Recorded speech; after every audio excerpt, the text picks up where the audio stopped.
आज मी करते आहे ढोबळी मिरचीची भाजी. तर याला काही जण ढब्बू मिरची पण म्हणतात. तर मिरची जरी असली तरी त्याला तिखटपणा अजिबातच नसतो याच्यात. उलट थोडीशी गोडसरच चव असते. तर ही ढोबळी मिरची मी करणार आहे. त्याच्याबरोबर त्याच्यात मी कांदे, बटाटे आणि टोमॅटो याचा वापर करणार आहे. तर ढोबळी मिरचीचा ढोबळी मिरची ही अनेक पद्धतीने करता येते. पीठ पेरून करता येते किंवा बटाटा शिजवून त्याच्यात थोडासा लिंबाचा रस घालून असंही करता येतं. तर ही ढोबळी मिरची मात्र मी एक अगदी साध्या पद्धतीने आपल्या नेहमीचं फोडणीचं साहित्य वापरून असं करणार आहे. तर त्याच्यासाठी मी 2 बटाटे घेतलेले आहेत मध्यम आकाराचे आणि 4 कांदे घेतलेले आहेत. तर इथे 4 कांदे घेतलेत कारण माझ्याकडे जे कांदे होते ते अगदीच लहान आकाराचे होते. थोडे मोठ्या आकाराचे कांदे असतील तर मध्यम आकाराचे तर 2 पुरेसे आहेत. पण मी आत्ता इथे लहान आहेत त्यामुळे 4 घेतलेले आहेत. तर आता असं साहित्य मी घेतलेलं आहे. ढोबळी मिरची 2 घेतली आहे, 2 बटाटे घेतले, 4 लहान कांदे घेतलेत आणि एकच टोमॅटो तोसुद्धा मध्यम आकाराचा घेतलेला आहे. तर तो टोमॅटोचं चव खूप चांगली लागते आणि ढोबळी मिरचीची चव मुळातच खूप उग्र असते जरा. तर त्याच्यामुळे त्याच्यात टोमॅटो जर आपण वापरला तर त्याची चव थोडीशी चांगली माईल्ड व्हायला मदत होते. तर त्याच्यासाठी टोमॅटो जरूर वापरायचा. मी नेहमी वापरते ढोबळी मिरचीची भाजी करताना आणि म्हणजे अशा पद्धतीने आपल्याला ही भाजी चांगल्या प्रकाराने करता येते.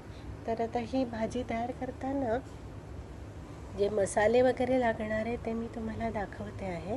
तर ते नेहमीचेच आपलं फोडणीचं साहित्य आहे. त्याच्यात मी काही वेगळं विशेष मसाले असे वापरत नाही आहे. तर तेल आहे, मोहरी आहे, हळद आहे, नंतर तिखट आणि मसाले म्हणजे मी काय वापरणार आहे तर गोडा मसाला वापरते आहे आणि कांदा लसूण मसाला वापरते आहे. तर हा गोडा मसाला मी अंबारीचा वापरते आहे. तुम्हाला जर स्पायसी जर भाजी हवी असेल तर गरम मसाला वापरायला हरकत नाही. पण मी हा कांदा लसूण मसाला मात्र छान लागतो त्याच्यामध्ये, तर तो मी वापरते गोडा मसाला आणि कांदा लसूण मसाला अंबारीचा. नंतर हे हिंग तर आपल्याला फोडणीसाठी लागतंच. हिंगाशिवाय फोडणीला चांगली चव येणारच नाही. आणि मी थोडंसं आमचूर वापरते आहे. जरी टोमॅटो असला तरी थोडंसं आमचूर घातलं तर भाजीची चव आणखीन चांगली लागते. तर म्हणून आमचूर. नंतर मीठ तर आहेच आहे आपल्याला आणि साखर घालते मी तो अगदी किंचित अर्धा चमचा. पण त्या साखरेमुळे हे जे मसाले आहेत ते खूप असे मिळून यायला मदत होते. त्या मसाल्याची चव चांगली त्या भाजीमध्ये एकजीव व्हायला मदत होते. म्हणून मी थोडीशी अर्धा चमचा साखर वापरतेच. तर आता हे असे मी मसाले एकत्र तयार करून घेतलेले आहेत. माझी सगळी तयारी झालेली आहे पूर्ण. भाजी करायला सुरुवात करण्याच्या आधी त्याचं सगळं साहित्य मी एकत्र जमवून घेतलेलं आहे. तर काय आहे आपली नेहमीची फोडणीचं पदार्थ फोडणीला आपण जे वापरतो तेच सगळं आहे. तेल आहे, मोहरी, हळद, तिखट, नंतर गोडा मसाला आहे, कांदा लसूण मसाला आहे, नंतर हिंग, आमचूर, साखर आणि मीठ. तर या सगळ्या साहित्य वापरून आपण एक छानशी चवदार अशी ढोबळी मिरचीची भाजी करणार आहोत. तर ती करायला सुरुवात करण्यासाठी मी आता ती आधी कापून घेणार आहे. तर त्या भाजीची चव थोडीशी उग्र असते ना, त्याचा वास पण थोडासा उग्र असतो. त्याच्यासाठी आमचूर आणि साखर हे 2 पदार्थ खूप उपयोगी होतात तो उग्रपणा थोडासा कमी करण्यासाठी. आणि तेल आपल्याला अगदीच नेहमीसारखं अगदी कमी प्रमाणात वापरायचं आहे. कारण आपल्याला खूप अशी चमचमीत किंवा तेलकट अशी भाजी आपल्याला नको आहे ना.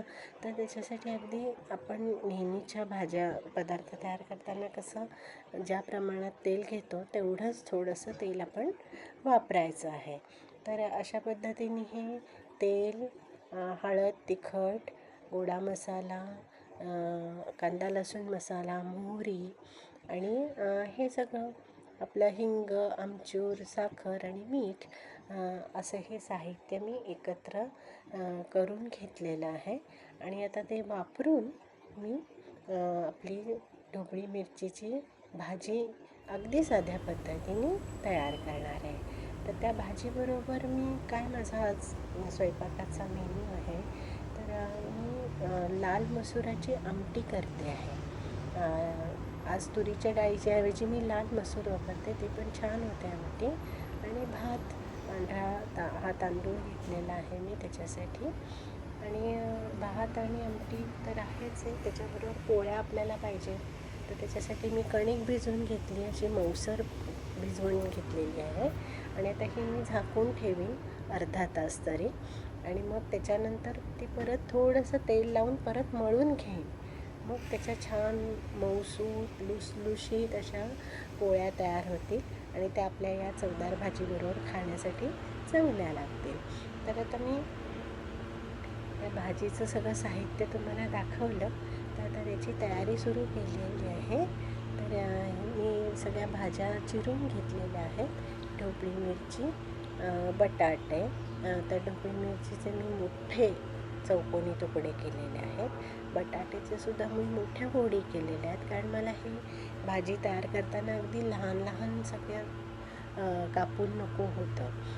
म्हणून मी अगदी मोठ्या मोठ्या फोडी केलेल्या आहेत. कांदे आणि टमॅटोच्या पण मी मोठ्या फोडी केलेल्या आहेत, कारण ते त्या भाजीची चव चांगली लागते. आपल्याला हे सगळं पुरेसं शिजवायचं आहे, खूप जास्त पण शिजवायचं नाही आहे, कच्चं नाही ठेवायचं.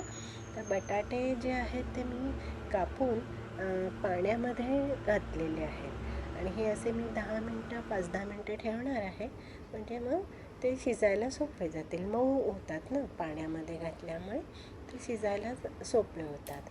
तर आता मी करायला सुरुवात करते माझी भाजी. ही कढई मी घेतली आहे, मेयरची आहे, नॉनस्टिक. आणि त्याची क्वालिटी बघा किती सुंदर क्वालिटी आहे. त्याला अजिबात स्क्रॅचेस वगैरे नाही जात आणि त्याचं कोटिंग वगैरेसुद्धा नाही निघत, त्यामुळे सेफ आहेत त्या पदार्थ तयार करण्यासाठी. हे मेयरची भांडी खरंच खूप चांगली असतात. मी मेयरचीच कढई वापरते आहे आत्ता. आणि त्याच्यात थोडंसं तेल घालून घेतलं मी, आणि ते आता गरम होऊन देते मी. ठीक आहे. तर ते तेल किती गरम व्हायला पाहिजे, तर त्याच्यात मोहरीचे दाणे घातले की ते तडतडायला पाहिजेत. जेव्हा ते मोहरीचे दाणे तडतडायला लागतील, म्हणजे आपलं तेल पुरेसं तापलेलं आहे असं समजायचं. तर फोडणी करताना हे फार महत्त्वाचं असतं, कारण आपली मोहरी कच्ची राहिली, हळद कच्ची राहिली, तर सगळ्या पदार्थाची आपली चव बिघडून जाते. मग तुम्ही कितीही त्याच्यात मसाले घाला, आणखीन काही पदार्थ घाला, त्याची चव चांगली लागणारच नाही. तर हे अगदी सुरुवातीचं अगदी बेसिक म्हणतात तसं, की आपलं तेल चांगलं गरम व्हायला पाहिजे आणि त्याच्यात मोहरी आणि हळद ही कच्ची राहिली नाही पाहिजे. तर आता मी त्याच्यात मोहरी घातली, चांगली तडतडली आहे. मग आता हळद घालते आणि हिंग. हे थोडंसं एकत्र परतून घ्यायचं. मात्र नुसतं त्याचे एकत्र घालून घ्यायचं नाही, थोडंसं एकत्र मिसळून घ्यायचं आणि मग त्याच्यात पुढचे पदार्थ घालायला सुरुवात करायचे. तर आता मी याच्यात कांदे घातलेत. कांदे मी आता बारीक चिरलेले नव्हते, की नाही. बाकीच्या पदार्थ करताना आपण कसं अगदी बारीक चिरलेला कांदा वगैरे असं असतं, पण हे मी मोठ्या फोडी केलेल्या आहेत. आणि ते सुद्धा मला खूप जास्त शिजवायचे नाही आहेत, म्हणजे कांदा अगदी परतून एकदम मऊ करून नाही टाकायचा, तर थोडासा असा मोठाच ठेवायचा आहे. आणि आता त्याच्यात मी बटाटे पाण्यात भिजवून ठेवले होते, ते आता निथळून घेतले मी जाळीवर, कारण त्याच्यातलं पाणी सगळं काढून टाकलं. आणि आता ते बटाट्याचे फोडी, आता बटाटे शिजायला थोडासा वेळ लागतो आपल्याला, आहे की नाही. म्हणून आपण बटाटे घातल्यानंतर ते थोडेसे शिजून द्यायचे, त्याला थोडासा वेळ द्यायचा. म्हणजे किंचित आपल्याला बाकीचे ज्या भाज्या आहेत, कांदे, टमॅटो, ढोबळी मिरची, त्याच्यापेक्षा बटाट्याला थोडासा जास्त वेळ आहे. आता मी त्याच्यात टोमॅटो घातलेला आहे. टमॅटोला पाणी खूप सुटतं आणि कांद्याला पण सुटतं, त्यामुळे आपल्याला ही भाजी तयार करताना, आणि ढोबळी मिरचीला भरपूर पाणी असतं. ढोबळी मिरची आपण त्याच्यात कढईमध्ये घातली की त्याला भरपूर पाणी सुटतं, त्यामुळे आपल्याला वेगळं पाणी त्याच्यासाठी वापरायला नाही लागत ही भाजी शिजवण्यासाठी. आता याच्यात मी कांदा, बटाटे, टोमॅटो आधीच घातलेले आहेत आणि आता कापलेली ढोबळी मिरची मी घालते. तर ती ढोबळी मिरची मी अशी मोठ्या फोडी चौकोनी अशा करून घेतलेल्या होत्या. त्या आता मी थोड्याशा मिक्स करून घेते आणि मग त्याच्यात थोडीशी वाफ येऊन देते. ती वाफ येण्यासाठी मी काय करते, त्याच्यात झाकण घालून त्याच्यात वाफ मुरवून देते. म्हणजे ती वाफ बाहेर नाही निघायला पाहिजे. त्याच्यामुळे काय होतं, जो पदार्थ आपण शिजवत असतो त्या पदार्थाचा जो चव असते, स्वाद, तो सुद्धा त्या पदार्थामध्ये मुरली जाते त्या वाफेबरोबर. तर अशी आपली ही छान थोडी शिजवून झालेली आहे, पण पूर्ण शिजलेली नाही आहे अजूनही. तर आता ती त्याच्यात मी थोडेसे मसाले घालून घेईन आणि मग परत ती शिजवेन. म्हणजे त्या मसाल्यांबरोबर जेव्हा ती भाजी शिजेल तेव्हा त्या मसाल्याची चव आणि या भाजीची चव अशी ही सगळी एकजीव होणार आहे आणि मग ती आणखीन त्याचा स्वाद एकदम वेगळा होऊन जाईल. म्हणजे मसाल्याची चव वेगळी, भाजीची चव वेगळी अशी नको ना दिसायला.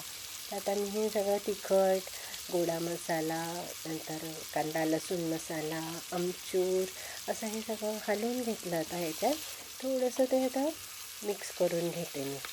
ठीक आहे. तर ते थोडंसं एकत्र करून घेऊन त्याच्यावर मी झाकण घालून आणखीन त्याला वाफ येऊन देईन. म्हणजे ते जे असं थोडेसे कडक कडक दिसत आहेत की नाही, तर ते थोडंसं मऊसर व्हायला पाहिजे. म्हणजे खातानासुद्धा आपल्याला अगदी कडक अशी ती करकरीत असलेली ढोबळी मिरची चांगली नाही लागत चवीला. तर ती थोडीशी शिजलेली छान लागते. तर ही आता आणखीन शिजून झालेली आहे, वाफ त्याच्यात मुरलेली आहे चांगली, पण अजून पूर्ण शिजलेली नाही आहे. तर मग मी आता ह्याच्यात मीठ आणि साखर घालून घेणार. म्हणजे आता जे उरलेली जे थोडं काय शिजवायचं राहिलं आहे ते शिजताना त्याच्यात मीठ घातलेलं आहे आणि थोडीशी साखर. तर याच्यामुळे काय होतं, त्या साखरेमुळे त्या सगळ्या पदार्थांची, सगळे मसाले आणि भाजी याची जी चव असते ना, ती अशी एकत्र एकजीव होऊन जाते आणि त्याचा एकसंध अशी चव लागते. म्हणजे भाजीची चव वेगळी, मसाल्याची चव वेगळी असं नाही लागत. तर मी याच्यात झाकण घालून घेणार चांगले आणि त्याला वाफ काढणार एक. पण खूप जास्त आपल्याला शिजवायची नाही आहे, अगदी पिचपिचीत अशी मऊसर अशी नाही करायची. तर थोडा वेळ मी ती शिजवणार आहे म्हणून मी ते झाकण घालून ठेवलेलं आहे. त्या कुकरमध्ये मी ती लाल मसुराची डाळ शिजवलेली आहे आणि ही पोळ्यांसाठी कणिक मळून घेतलेली आहे. तर ती आता मी पोळ्या करायला सुरुवात करणार आहे. तर म्हणजे भाजी, पोळी, भात, आमटी असा माझा आजचा जेवणाचा मेनू आहे बरं का. तर आता ही भाजी झाली का बघूया आपण. बघा, मस्त त्याच्यात वाफ मुरलेली आहे. त्याचा गंध पण इतका छान येतो आहे आणि दिसतं आहे पण छान. कारण त्याच्यात आपण खूप जास्त शिजवलं नसल्यामुळे त्या याचा रंग आणि त्याचे आकार हे तसेच्या तसे राहिलेले आहेत. तशी माझी भाजी तयार झाली. बाकीचे पण पदार्थ मी करून घेतलेत आता. पोळी, भात, आमटी, नंतर मी नारळाची चटणी केलेली आहे, ओल्या नारळाची. तर ही भाजी माझी छानशी बटाटा, कांदा, टमाटो आणि ढोबळी मिरची अशी घालून ही छानशी चवदार भाजी तयार केलेली आहे. त्याच्याबरोबर लाल मसुराची आमटी केलेली आहे. तर हे मसूर शिजवताना मी त्याच्यात लसणाच्या पाकळ्या घातल्या होत्या. फोडणीत लसूण घालायच्याऐवजी कुकरमध्येच शिजवताना त्याच्यात लसूण घातलं होतं, त्यामुळे आणखीन छान वेगळी चव येते. ही ओल्या नारळाची चटणी केलेली आहे, मिरची, कोथिंबीर वगैरे घालून.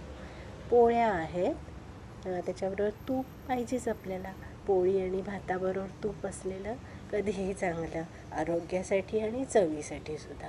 अशा पद्धतीने माझा हा जेवणाचा सगळा मेनू तयार झालेला आहे.